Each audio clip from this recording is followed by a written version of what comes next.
Lisa Broom with the CBC News Break. St. Peter Member of Parliament Owen Arthur is warning that Barbados is in a debt trap and must examine debt refinancing.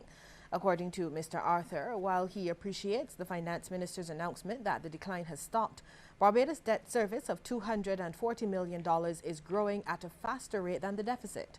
Mr. Arthur says that the island's debt problems will impact any benefits to be derived from the announced 0.3% growth rate. Index in this is not the debt to GDP ratio.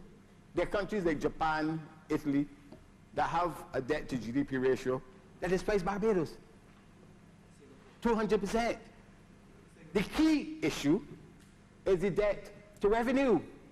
Barbados has now reached the stage where out of every dollar of revenue that the government of Barbados earns, 66% has to go to pay for debt. And once this continues, all of the problems that we hear about, the absence of toilet paper at the hospital and these things, they will persist. Mr. Arthur told Parliament he's skeptical about government's ability to finance its programs and is advising the Democratic Labour Party to examine alternative ways of raising revenue, like selling assets. Any proceeds from privatization into a segregated fund to help you to pay down the debt, because the debt is the problem and the financing of the debt is the problem as well. All of us in this House, Mr. Speaker, if we had a situation where we were cash-strapped but asset-rich, we go and sell assets in order to be able to deal with our affairs. That is the same situation that is now, sir, facing the country. Well, government has been criticized for taking too long to deliver on its promise to transfer ownership of National Housing Corporation units to tenants. Opposition Member of Parliament Santia Bradshaw says it should have been done by now. This administration came to office giving the people of this country the hope, the certain hope, that persons who lived in tenancy units for more than 20 years would receive their conveyances to their properties once the Democratic Labour Party came to office. And to this day, despite legislation having been passed on the eve of the last election, despite protestations by the Minister of Housing on various occasions trying to defend that the legislation would be amended and that we would have a situation where the conveyances would come to the fore, not one single conveyance has been handed over to any member, certainly in St. Michael South East, to date. In response, Housing Minister Dennis Kelman says the government is committed to the transfers.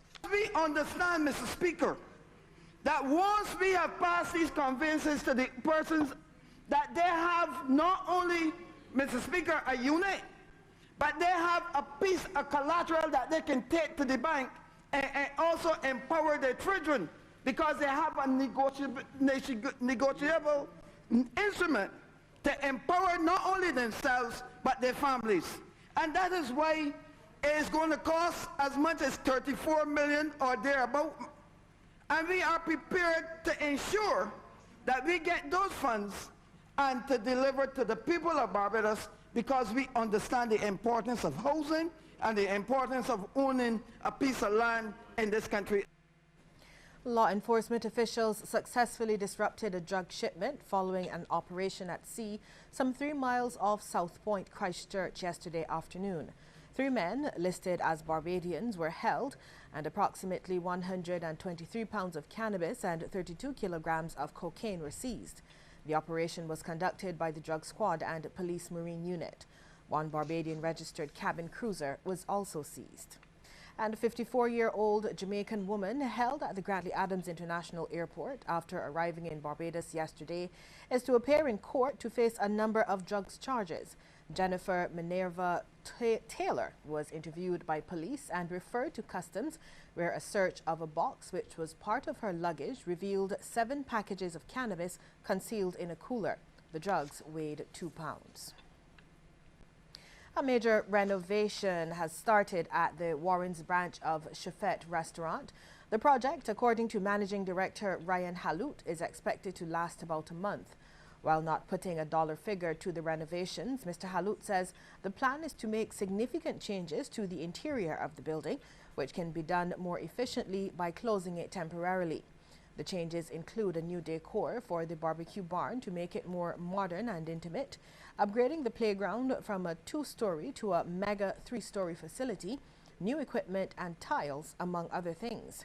Mr. Halut tells CBC News that none of the 70-plus staff members will be laid off and have been absorbed into the restaurant's other branches. He says the majority of staff have been relocated to the Welch's branch, which will have extended hours to handle additional customers who would have otherwise gone to Warren's.